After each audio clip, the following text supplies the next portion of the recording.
OK，又回到我们 scratching 的 dancing 位。今天要讲什么呢？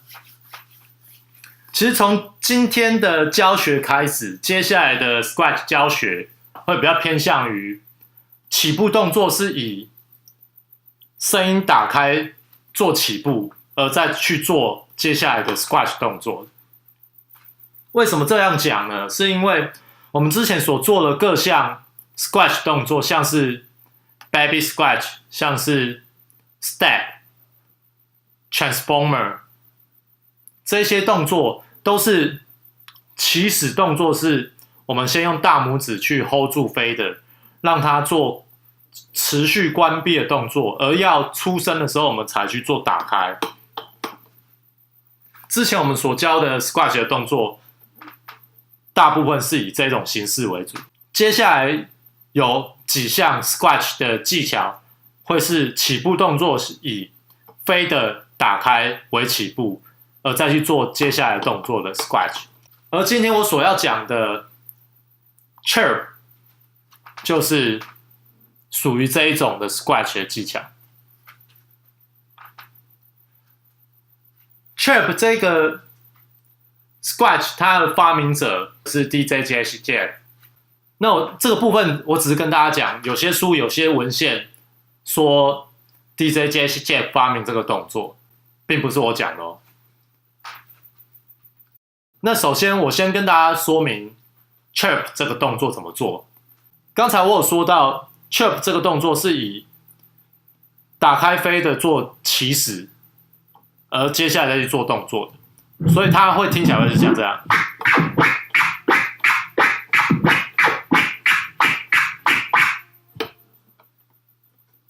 应该大家有听到那个声音是啾啾啾的声音，那这个声音就是为什么它叫做 chirp， 它听起来很像鸟在叫的声音。而既然说到 scratching 的 dancing way 嘛，对不对？那我当然是要以一个跳舞的方式来解释这个动作，方便大家去记怎么去做一个律动。这个动作像什么呢？来，我们再来看一次这个动作。这个动作是一开始先把声音摆在中间，声音打开的部分。然后我们做 chirp 的时候，是我的 raker hand 推出去的同时，我的 fader 是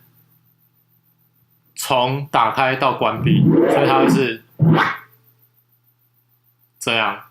那接下来下一个动作是我的 raker hand 做一个后拉的动作，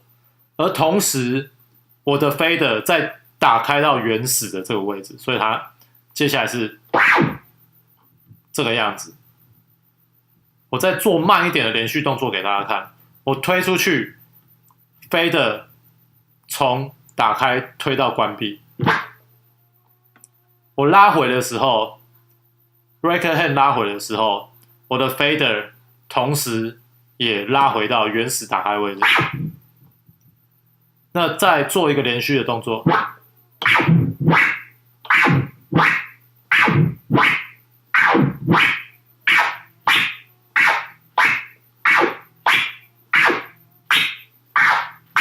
，raker hand 推 fader 也推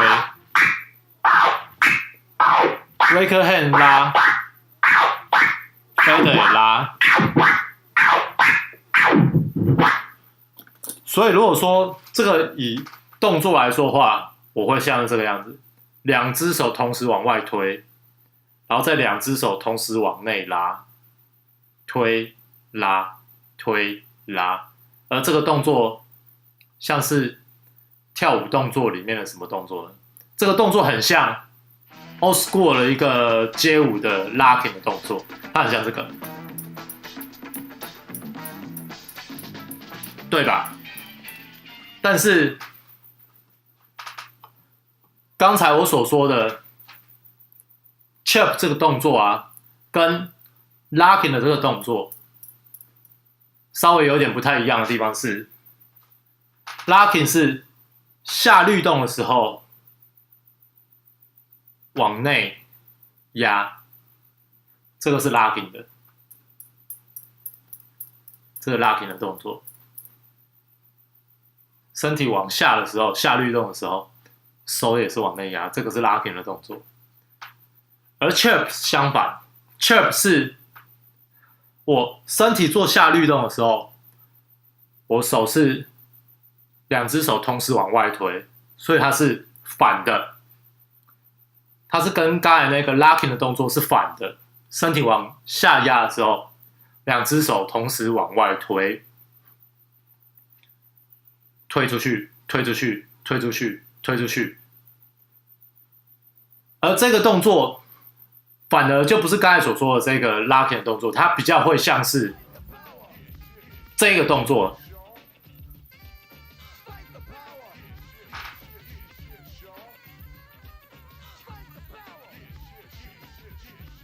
有没有？它看起来像是这个动作。我做下律动的时候，我的手都是往外推的。接下来我们看到唱盘这个部分，我做下律动的时候，我的手是同时往外推的，就会是这个样子。我做下律动的时候，我的 raker hand 跟 fader hand 都是往外推的。所以 chirp 就会像这个样子。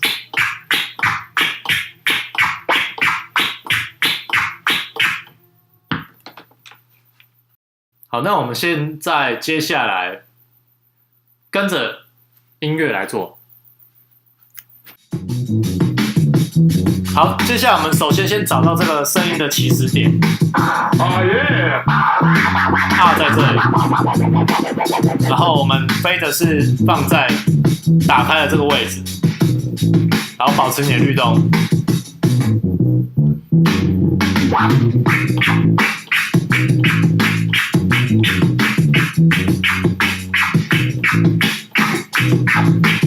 接下来我们做快的。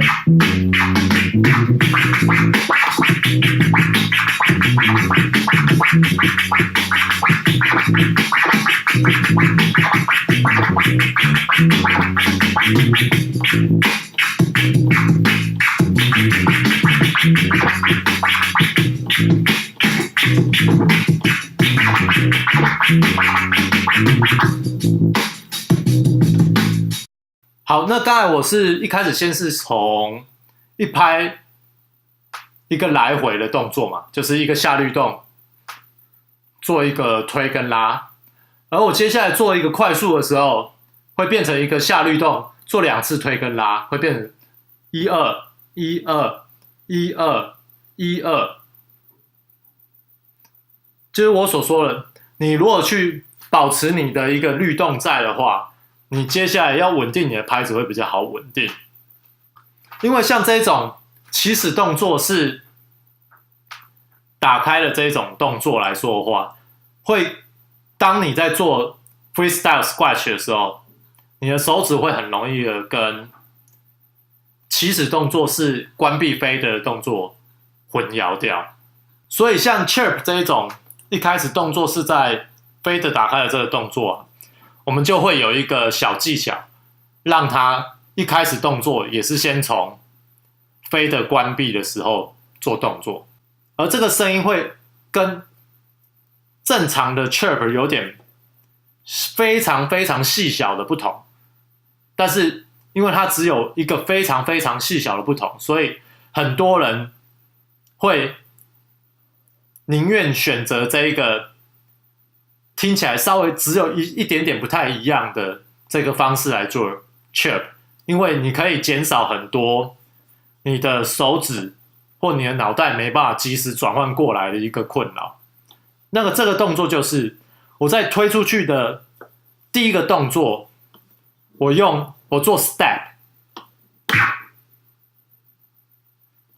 而拉回的时候，因为 step 它只是快速的点一下就拉回了，对吧？那我现在拉回的时候就可以跟一般的 chirp 的拉回动作一样，往后拉，然后再打开。接下来我的 chirp 就可以持续的做原本的方式。step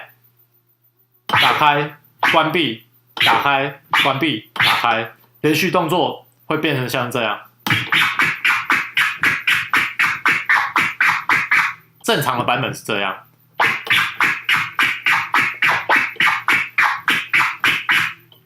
菲德一开始关闭的版本是这样。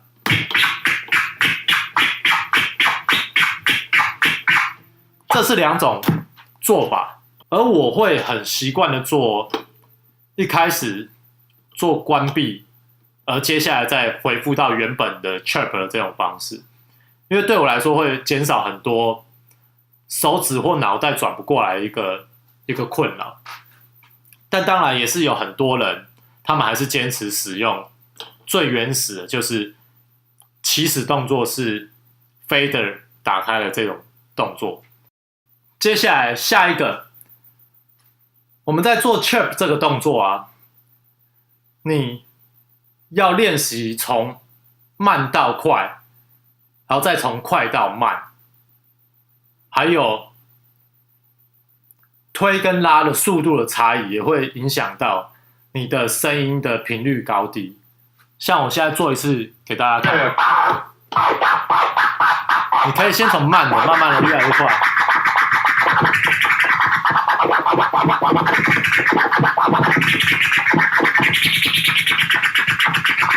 去练习那个开跟关的 timing。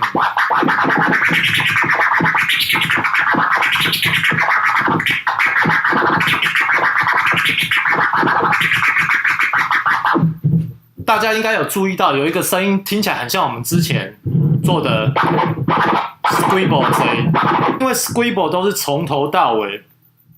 ，fader都是做打开的动作，所以它的声音并没有像快速的 chirp 这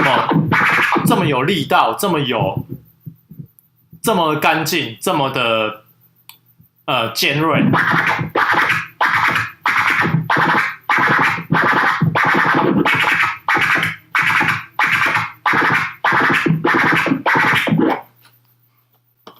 OK， 当大家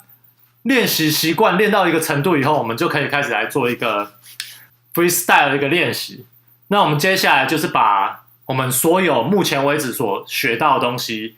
全部加在一起，像是 step， 像是 baby scratch、squibble、transformer、drop， 还有加这一次的 chirp， 全部在一起，然后我们来做一个 freestyle scratch。记得，因为这是 scratching and dancing way 嘛，所以保持你的身体律动。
好，那就是今天的 chirp scratch。虽然非常的简单，但是这个动作非常的重要的一点就是，对于你在做接歌的时候是非常好用的一个动作，它好用程度仅次于 baby scratch。像我们常听到的 DJ Jazz Jab、DJ Premier、Cash Money 这些 DJ 他们都很常使用这个动作。这个动作非常的实用，非常的适合用在 juggling， 还有接歌时的做了一个 transition 的动作。这个动作你如果做的非常稳定，那会对你接下来如果说你喜欢放歌来说的话，会有非常大的帮助。所以我希望大家是任何时间只要有空，就是要多练习。好了，那我们下次见 ，See you later。